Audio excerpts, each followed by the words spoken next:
नमस्कार मित्रों, आपका आपके अपने achievers academy Neemuch YouTube channel में हार्दिक स्वागत है। देखिए, बाल विकास की अवधारणा एवं इसका अधिगम से संबंध के अंदर आज इस तीसरे लेक्चर में विकास के सिद्धांत पढ़ेंगे।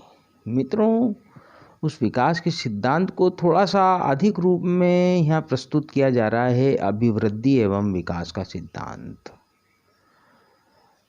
Growth and development principles. Because अपन को जो भी शिक्षक पात्रता परीक्षा देनी है उसको मध्य प्रदेश के स्तर से ऊपर उठाकर CTET और RETT, राजस्थान और गुजरात, विभिन्न जहाँ की भी भर्ती परीक्षाएं निकलती हैं उन सब के अंदर हमें सफलता प्राप्त करनी है।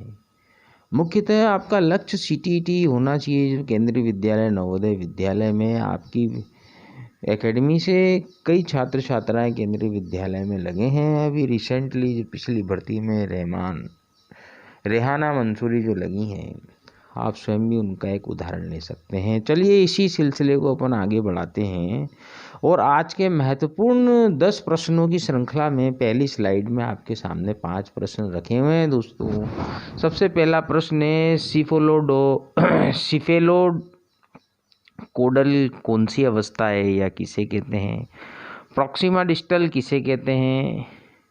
तीसरा प्रश्न है, बालक द्वारा अधिगम प्रारंभ होता है। आंसर फिगर्स दिए हुए हैं, इन पर अपन चर्चा करेंगे। तो सबसे पहले अपन आ जाते हैं मित्रों अभिवृद्धि एवं विकास के सिद्धांत पर। देखिए, इस विकास के सिद्धांत को अच्छी तरह से समझने के लिए हमने इसका 17 बिंदुओं पर प्रकाश डाला है, जिसके अंतर्गत आप स्वयं देखेंगे कि इससे संबंधित कोई प्रश्न आता है तो आपके बिल्कुल भी दूर नहीं जाने वाला। सबसे पहले समझिए अभिवृद्धि एवं विकास का सिद्धांत क्या है। देखिए, बालक के विकास की एक अवस्था से दूसरी अवस्था में जब प्रवेश करता है तो उसमें कुछ ना कुछ परिवर्तन होते हैं और यह परिवर्तन जो है मित्रों एक निश्चित सिद्धांत के अनुसार ही होते हैं। जैसा कि कल हमने आपने लेक्चर में बताया था कि भाई आप जब किसी भी सब्जेक्ट को पढ़ाएंगे तो क्रमशः ही पढ़ पाएगा। 1 2 3 4 5 से 9 तक, फिर 2 डिजिट्स में जाएगा, 3 डिजिट्स में जाएगा। तो सबसे पहला बिंदु इसके अंदर दिया है विकास की दिशा का सिद्धांत। मित्रों, प्रिंसिपल ऑफ डेवलपमेंट डायरेक्शन, वृद्धि व विकास की अपनी ही एक दिशा होती है मित्रों। इसके अनुसार बालक का विकास सिर से पैर की दिशा में होता है, अर्थात बालक की परिपक्वता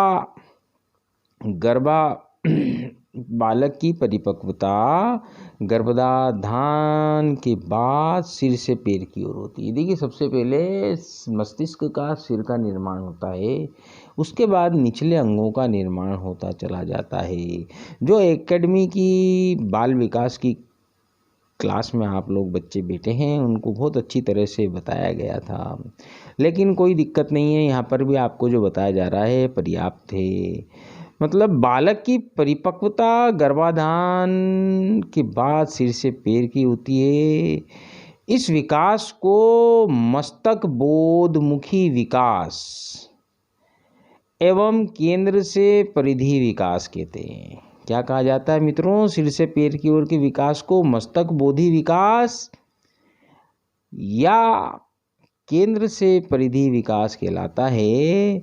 इसी दौरान आप स्वयं देखते हैं कि जब एक बालक का जन्म होता है तो बालक सबसे पहले सिर हिलाना सीखता है। उसके सिर हिलाने के बाद फिर वो उठता है, उसके बाद बैठना सीखता है और बैठने के बाद खड़ा होना सीखता है। बच्चों, खड़ा होने के बाद बच्चा चलना सीखता है और चलना सीखने के दौरान तेज़ दौड़ना सीखता है और तेज़ दौड़ने के दौरान ही वो एक बहुत तीव्र धावक भी बन सकता है। तो देखिए ये एक क्रम था आपके पास। अब देखिए आपके एक बाल मनोविज्ञानी कुप्पू स्वामी साहब हुए हैं, उन्होंने विकासशील पदाभिमुख, क्या बोला बच्चों सुनिए, सिर पदाभिमुख या सिफेलोकोडल। पहला प्रश्न आपके स्लाइड पर चल रहा है, सिफेलोकोडल क्या है, किसे कहते हैं, यह कौन सी अवस्था है? तो आपको इस प्रश्न का उत्तर अब मिलने जा रहा है मित्रों।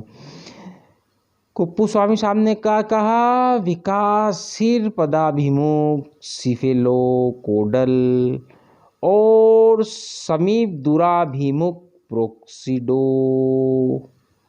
प्रोक्सिमोडिस्टल। देखिए आप दूसरे वाले प्रश्न का भी उत्तर मिल रहा है।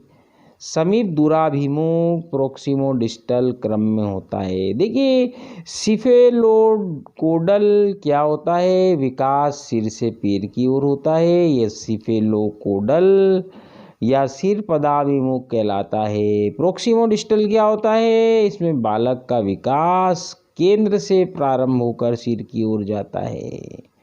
बालक का विकास जब केंद्र से प्रारंभ होकर सिर की ओर जाता है तो इस अवस्था को प्रोक्सिमोडिस्टल कहा जाता है मित्रों। अर्थात पहले रीढ़ की हड्डी का विकास होता है, उसके बाद भुजाओं का और फिर हाथ तथा हाथ की उंगलियों का विकास होता है। देखिए यदि आप अपने घर परिवार में छोटे छोटे बच्चों के ऊपर ध्यान लगाएंगे तो बिल्कुल एकदम सही है। सबसे पहले क्या होता है? रीढ़ की हड्डी का विकास, फिर उसकी भुजाओं का विकास, फिर हाथ तथा हाथ की उंगलियों का विकास होता है। देखिए बच्चों लोग जो होते हैं उनको आप सबसे पहले जब कोई ग्लास पकड़ाते हैं वो ग्लास पकड़ता है, लेकिन यदि आप उसको पेंसिल या पेन देंगे तो उस पेंसिल या पेन को भी वो ग्लास की भांति ही पकड़ेगा। आपको काफ़ी समय लगेगा, महीना भर, 15 दिन, 20 दिन, 2 महीने, जबकि बालक किसी पेन को उंगलियों से लिखने में की स्टाइल में पकड़ने में सक्षम हो सकेगा। एकदम से आपका जो अबोध बालक है 3 साल का होगा या 4 साल का होगा तो सीधे सीधे पेन नहीं पकड़ पाएगा। बहुत से बच्चों को पेन पकड़ने की स्थिति में भी काफ़ी समय लग जाता है, वह पेन नहीं पकड़ पाते। उसका कारण ये नहीं कि वो पकड़ना नहीं चाहते, वो पकड़ना चाहते हैं उस पेन को बहुत अच्छी तरह से, परंतु उनकी हाथ की उंगलियों का प्रॉपर विकास नहीं हुआ दोस्तों, इसलिए वह उसको पकड़ नहीं पाते, उसमें असक्षम होते हैं दोस्तों।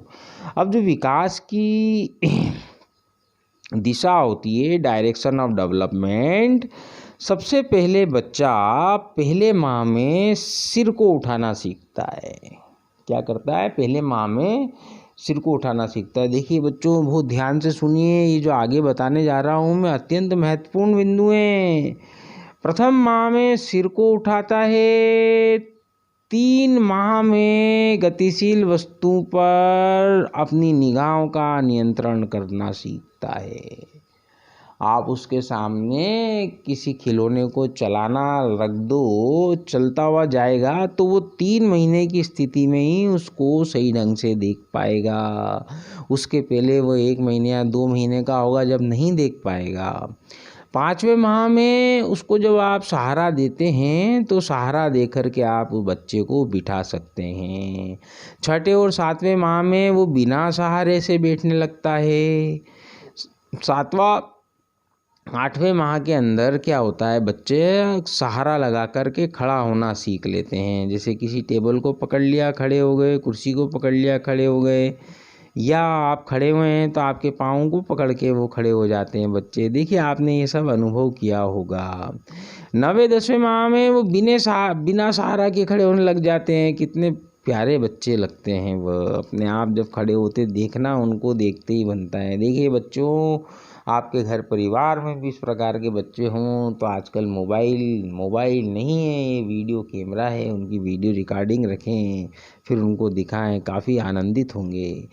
फिर देखिए बच्चे, 1 वर्ष के अंदर बच्चा जो है बिना सहारे के चलना सीखने लग जाता है, 12 माह में, बड़ा अच्छा लगता है।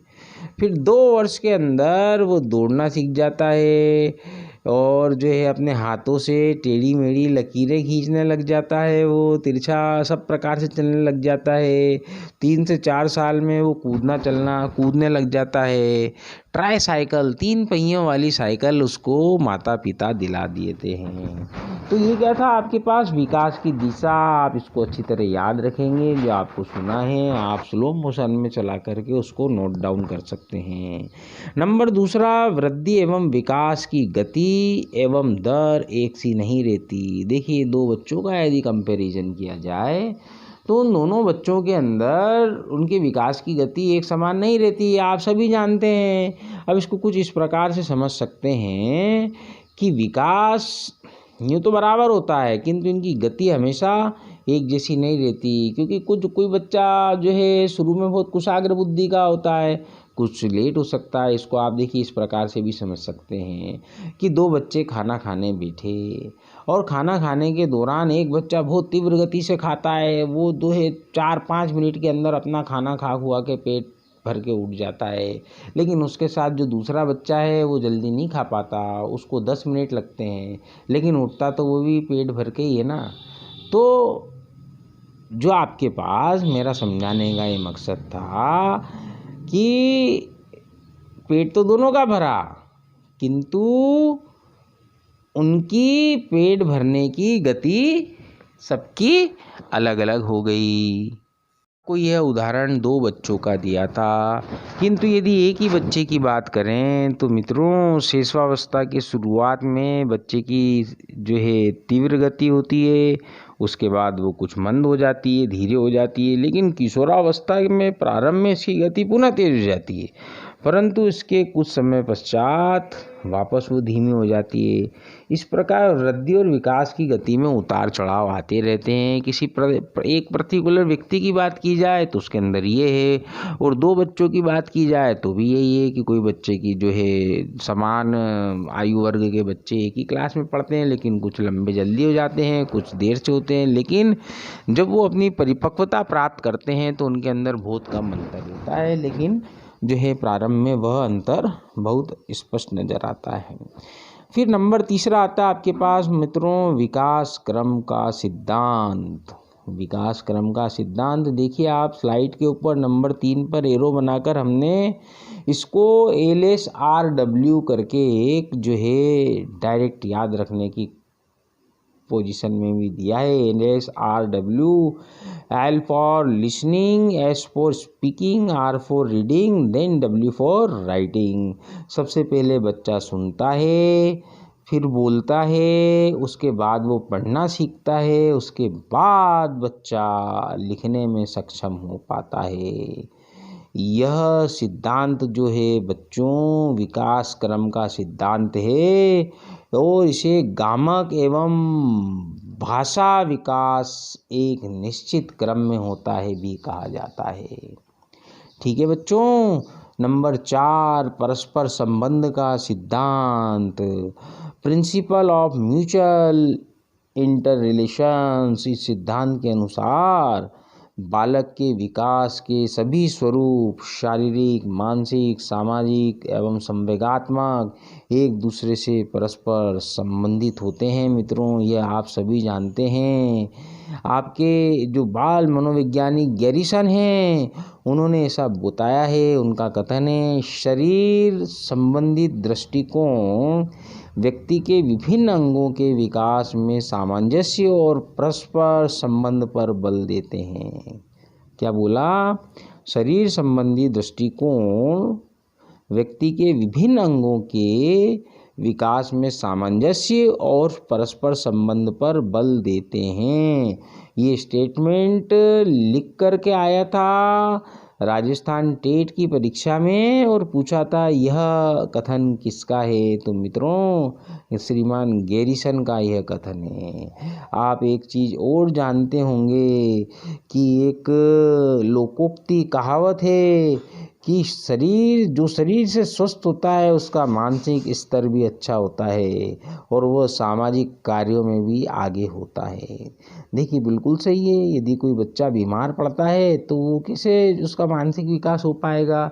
नंबर 1 तो वो रेगुलर स्कूल भी नहीं आ पाएगा, नंबर 2 उसका आधा समय तो क्या होगा जो है विश्राम अवस्था या में आराम अवस्था में ही जाएगा। ठीक है, तो आपके पास परिपक्व मानसिक स्तर प्राप्त करने के लिए शरीर का स्वस्थ होना बहुत ही अनिवार्य है और स्वस्थ शरीर होने के लिए पौष्टिक भोजन अत्यंत अनिवार्य है मित्रों। नंबर 5 पे देखिए आप क्या लिखा हुआ स्लाइड में, निरंतर विकास का सिद्धांत, प्रिंसिपल ऑफ कंटिन्यूस डेवलपमेंट। इसके अंतर्गत विकास प्रक्रियाओं की निरंतरता का सिद्धांत केवल इस बात पर निर्भर करता है, इस बात पर बल देता है कि किसी व्यक्ति में आकस्मिक परिवर्तन नहीं होता मित्रों, बल्कि विकास की प्रक्रिया अविराम गति से निरंतर चलती रहती है। ऐसा नहीं कि कोई व्यक्ति 2 फीट का था तो 3 महीने के अंदर वो 5 फीट का हो जाएगा, वो धीरे धीरे ही बढ़ता रहेगा। एकदम से कोई बच्चा जो है कोई सी भी एक क्लास का सिलेबस परिपूर्ण नहीं कर सकता, उसको एक निश्चित समय चाहिए रहता है जिसके दौरान वह उसको सीख सकता है बच्चों। तो आप इस कंपटीशन एग्ज़ाम्स के अंदर भी आप समझिए यह भी धीरे धीरे ही तैयारी होती है, लेकिन एक परिपक्व तैयारी के लिए कुछ समय और एक अच्छे अनुभवी शिक्षक की आवश्यकता होती है। तो आप इसके अंतर्गत निरंतर विकास का सिद्धांत के अंतर्गत एक उदाहरण ये भी ले सकते हैं कि विकास की क्रिया गर्भाधान से प्रारंभ होकर मृत्यु तक निरंतर चलती रहती है मित्रों। नंबर 6 एकीकरण का सिद्धांत, प्रिंसिपल ऑफ इंटीग्रेशन। इसके अनुसार क्या होता है, बालक सबसे पहले संपूर्ण अंगों को तथा फिर अंगों के भागों को चलाना सीखता है। आप समझिए कि आप सबसे पहले सिर हिलाते हैं, हाथ हिलाना सीखते हैं, हाथ हिलाना सीखने के बाद जब पूरा हाथ पे कंट्रोलिंग पावर आ जाता है उसके बाद आप हाथ की उंगलियों को चला सकते हैं। पाँव चलाना सीख लेते हैं, काफ़ी परिपक्वता के बाद पाँव की उंगली और अंगूठों को चलाना सीखते हैं मित्रों। आप में से कई ऐसे व्यक्ति होंगे जो अपने पाँव की उंगलियों को, जिस प्रकार हाथ की किसी भी उंगली के अंदर आपको इशारा करना है उसको उठा सकते हैं, लेकिन आप में से कोई ऐसा व्यक्ति है क्या जो पाँव के अंगूठों के अतिरिक्त किसी भी उंगली के ऊपर सोचकर उस उंगली को हिला डुला सके, खाली उसी उंगली को? या आप में से ऐसा कोई व्यक्ति है जो अपने कान को हिला सके? नहीं होगा, बहुत कम विरले लोग होंगे जो कान को हिला सकते हैं या स्कल को हिला सकते हैं। तो ये आपके पास एकीकरण का सिद्धांत क्या कहता है कि संपूर्ण अंगों को उसके बाद उस अंग के भागों को चलाना सीख पाता है। फिर आता है नंबर 7, विकास लंबवत न होकर चक्राकार या वर्तुलाकार होता है। Development is spiral not linear. देखिए आपके पास नंबर 7 के अंदर हमने कि वर्तुलाकार स्प्रिंग की भांति बनाया है मित्रों। इसके अनुसार क्या होता है, बालक की लंबाई में वृद्धि होगी, साथ साथ चौड़ाई में भी वृद्धि होगी, अर्थात विकास कैसा होगा, वर्तुलाकार होगा और बालक एक अवस्था से दूसरी अवस्था में प्रवेश करेगा। ऐसा नहीं कि खाली लंबाई बढ़े और उसकी जो है चौड़ाई नहीं बढ़ पाए, है ना। तो क्या होता है, विकास वर्तुलाकार होता है और आपके पास सबसे नीचे से ऊपर की क्रम के अंदर बढ़ता है, हालांकि विकास सिर से पैर की ओर होता है। फिर होता है आपके पास नंबर 8 पे देखिए, वंशानुक्रम एवं वातावरण की अंतःक्रिया का सिद्धांत। इसके अंतर्गत उसको अंग्रेजी में क्या बोलेंगे, principle of inheritance and interaction of environment. देखिए बालक का विकास न केवल वंशानुक्रम और वातावरण के बल्कि वातावरण, वंशानुक्रम और इन दोनों की अंतःक्रिया के कारण होता है दोस्तों। परिवार में जो छोटा बच्चा होता है अपने बड़ों को देखकर, सुनकर, अनुकरण करते हुए सीखता है। देखिए आप एक चीज़ समझिए, हम विभिन्न अपने परिवार में, सगे संबंधियों में, आस पड़ोसी मिलने वालों में इस बात को देख सकते हैं कि वो बोलते हैं कि ये जो छोटा बच्चा है ये बहुत तेज है, ये बड़े बच्चे से तो बहुत ही ज़्यादा तेज है। अब ये उसके पीछे बच्चों यदि उन्होंने बाल विकास पढ़ा होता तो वो इस प्रकार की बात ना बोलते, क्योंकि जो बड़ा बच्चा हो गया, अब घर में पहला बच्चा हुआ, वो तो बच्चा है, वो तो उसको कोई देखने को नहीं मिला, खेलने को नहीं मिला। कोई छोटा बच्चा वो तो बड़ों के साथ रहा, तो उसके अंदर वो चंचलता नहीं आ पाई। लेकिन जब उसके बाद जो दूसरा बच्चा हुआ तो उसने बड़े बच्चे की गतिविधियों को देखा, वो अपने आप सीख गया। उस दूसरे के बाद तीसरा बच्चा हुआ, उसने उन दोनों बच्चों की गतिविधियों को सीखा, वो और चंचल हो गया। तो अनुसरण की विधि इसी के अंतर्गत होती है बच्चों। फिर आता है नंबर 9 पर व्यक्तिगत विभिन्नता का सिद्धांत, प्रिंसिपल ऑफ इंडिविजुअल वेरिएशन। देखिए, एक ही आयु वर्ग के बालक और बालिकाओं का शारीरिक, मानसिक, भाषा तथा संवेगात्मक विकास में भिन्नता होती है दोस्तों। जैसे आप जो है बालक का जो विकास होता है किसी भी अवस्था में बालिका से अधिक होता है, और किसी अवस्था में बालिका का विकास बालक से अधिक होता है।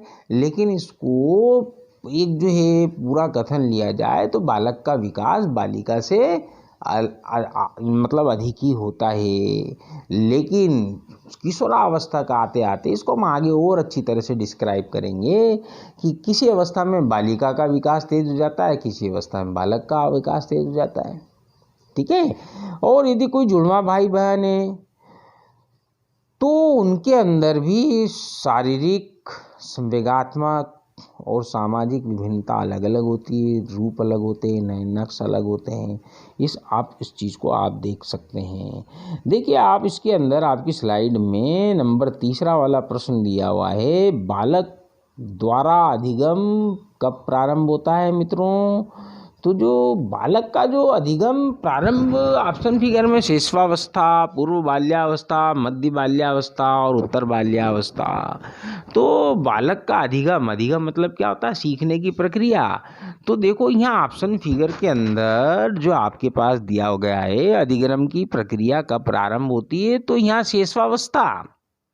शिशुवावस्था में बालक सीखना प्रारंभ कर देता है। लेकिन यदि मित्रों मेरे अनुभव से आपको बात बताऊं कि यदि वहाँ गर्भावस्था भी ऑप्शन फिगर में होता तो अधिगम की प्रक्रिया आपके लिए आपको ऑप्शन फिगर चुनना होता गर्भावस्था, और आपका वो उत्तर एकदम सही सटीक होता। आप महाभारत कालीन की बात को यदि दृष्टिगोचर करें तो जो आपके पास अर्जुन के पुत्र थे अभिमन्यु, उनके बारे में ये सर्वदा लोक प्रचलित मान्य है कि अभिमन्यु जी ने उनकी माता जब वो गर्भ पेट में थे तभी उन्होंने चक्रव्यूह के अंदर प्रवेश करना सीख लिया था। किंतु माता जी को नींद लग जाने के कारण उस चक्रव्यूह से बाहर निकलना नहीं सीख पाए। इसी कारण वह कौरवों की सेना के द्वारा चक्रव्यूह जो बनाया गया था उसके अंदर मृत हो गए मित्रों। तो आपके पास अधिगम की प्रक्रिया इस प्रश्न के ऑप्शन फिगर के अनुसार शिशुवावस्था से, जबकि वरन आप उसकी अभिगम की अधिक्रिया को गर्भावस्था से ही मान सकते हैं। यदि गर्भावस्था होगा आंसर फिगर में तो आप उसके ऊपर जाएंगे। नंबर 4 प्रश्न आपके पास फर्स्ट कॉलम में दिया हुआ है, इनमें से अधिगम का प्रभावित क्षेत्र कौन सा है? मानसिक विकास, भाषा विकास, सामाजिक विकास। तो इसके अंतर्गत क्या आएगा बच्चों? यह सभी आएंगे। उक्त सभी अधिगम के प्रभावित क्षेत्र हैं। भाषा का विकास होना चाहिए, मानसिक विकास, सामाजिक विकास। 5वें प्रश्न को अपन बाद में देखते हैं मित्रों। अब 9वें नंबर पे व्यक्तिगत विभिन्नता के सिद्धांत के बाद टॉपिक नंबर 10 पे पूछते हैं अपन, समान प्रतिमान का सिद्धांत, प्रिंसिपल ऑफ बैगेज पैटर्न। इस सिद्धांत के अनुसार मित्रों सभी प्राणियों का विकास समान रूप से होता है। शारीरिक, मानसिक, भाषा, संवेगात्मक विकास, ये सब क्या होता है? समान रूप से होता है। जैसे आप उदाहरण के लिए लेंगे, आप पशुओं से तो कोई सी भी संतान पशु ही की होती है। कोई आपने ऐसा तो नहीं देखा कि गाय ने बकरी के बच्चे को जन्म दे दिया हो। तो गाय से गाय पैदा होगी, भैंस से भैंस होगी, शेर से शेर होगा और मानव से उत्पन्न संतान भी मानव ही होगी।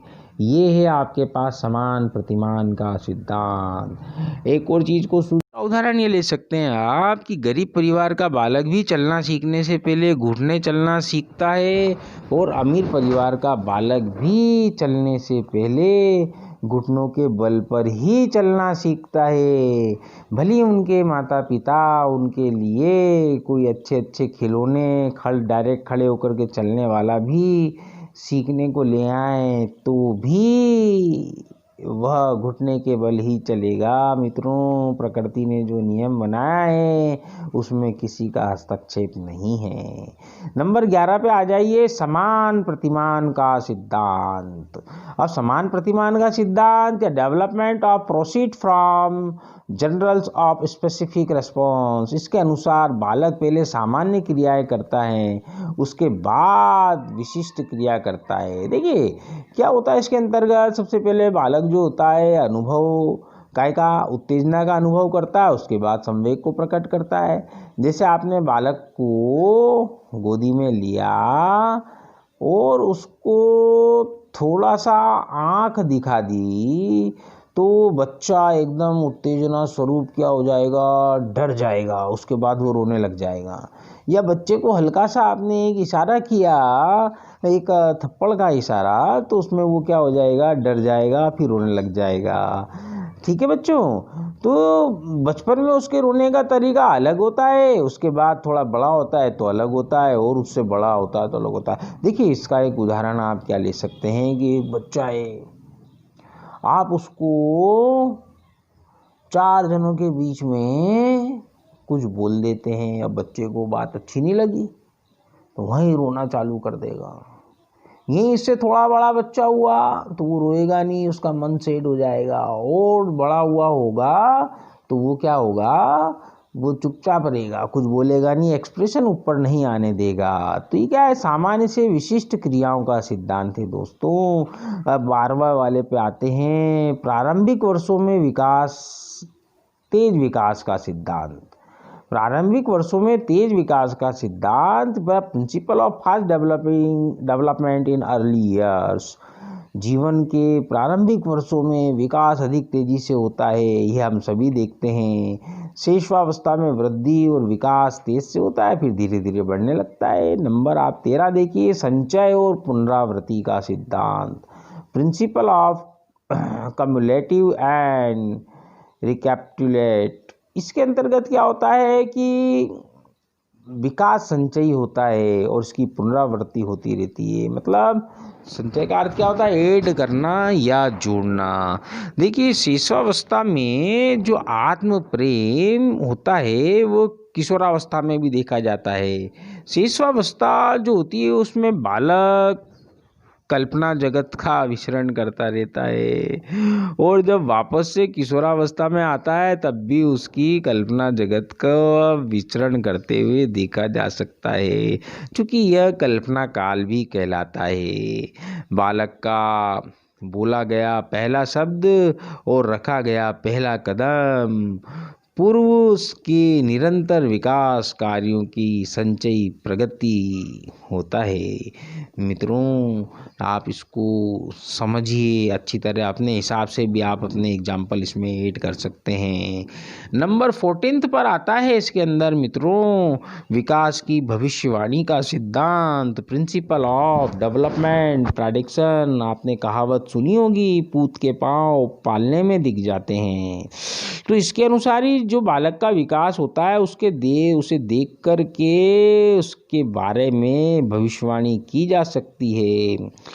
जैसे क्रिकेट का उदाहरण लिया जाए तो सचिन तेंदुलकर साहब जो इतने बड़े क्रिकेट खिलाड़ी हुए, उनको बचपन में देखकर ही लोग कह देते थे कि एक बहुत बड़ा स्टार बनेगा। मित्रों ऐसे हमारे APJ अबुल कलाम साहब थे, तो उनके जो शिक्षक गण हुआ करते थे, उनकी जो है सोच बुद्धि और एबिलिटी को देख करके बोला करते थे कि एक दिन यह बहुत बड़ा वैज्ञानिक बनेगा। और अब ये सब सर्व जगत में व्याप्त है कि APJ अब्दुल कलाम साहब कितने बड़े एक वैज्ञानिक, रॉकेट मैन और मिसाइल मैन के नाम से जाने गए और बाद में देश के प्रधानमंत्री भी बने। मित्रों, ऐसे कई उदाहरण हैं हमारे समाज के अंदर जिनको आप देख करके और सीख सकते हैं। फिर आता आपके पास नंबर 15, विकास परिपक्वता तथा सीखने की उपज है। Development is the product of maturation and learning. देखिए, इसके अंतर्गत जन्म के बाद बालक के विकास में प्रशिक्षण और परिपक्वता दोनों महत्वपूर्ण होते हैं और विकास इन दोनों की अंतःक्रिया पर ही निर्भर करता है। बच्चे को प्रशिक्षण, लर्निंग स्कूल भेजना पड़ेगा, तभी वो क्या हो पाएगा, प्रशिक्षित हो पाएगा और परिपक्व हो पाएगा। किस से किस प्रकार का व्यवहार करना है, किस विषय को किस प्रकार से हैंडल करना है, ये तभी सीख पाएगा। दोस्तों, नंबर 16 में आता है विकास परिपक्वता तथा सीखने की उपज है। Development is affected by cultural changes. विकास परिपक्वता तथा सीखने की उपज है। Development is the product of maturation and learning, ये मैं आपको बता चुका हूँ। विकास सांस्कृतिक परिवर्तनों से ही प्रभावित होता है। Development is affected by the cultural changes.